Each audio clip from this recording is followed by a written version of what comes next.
H-1B visa নিয়ে শুক্রবার নতুন নির্দেশনামায় স্বাক্ষর করেছেন মার্কিন প্রেসিডেন্ট ডোনাল্ড ট্রাম্প। বলা হচ্ছে, এবার থেকে দক্ষ বিদেশি কর্মীদের নিয়োগ করতে গেলে মার্কিন সংস্থাগুলিকে বাড়তি অর্থ দিতে হবে। বিভিন্ন সংস্থার কাছ থেকে বছরে $1 লক্ষ করে নেবে ট্রাম্প সরকার। নির্দিষ্ট করে কোনো দেশের নাম উল্লেখ করা হয়নি ট্রাম্পের এই নির্দেশনামায়। তবে বিশেষজ্ঞদের মতে এতে সবচেয়ে বেশি সমস্যা হতে পারে ভারতীয়দের।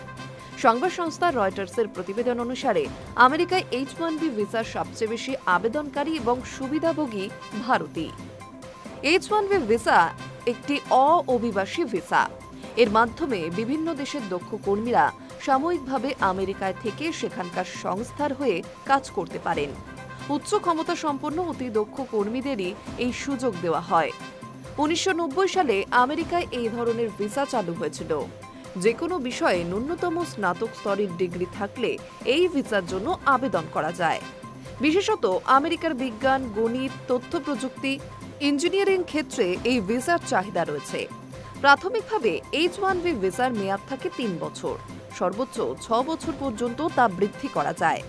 এই সময়ের মধ্যে আমেরিকার গ্রিন কার্ডের জন্য আবেদন করতে পারেন কর্মীরা।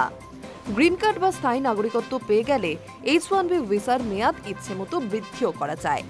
এই ভিসার অধীনে বিদেশ থেকে যারা আমেরিকায় কাজ করতে যান, মার্কিন কর্মীদের সমান বেতনই তারা পেয়ে থাকেন।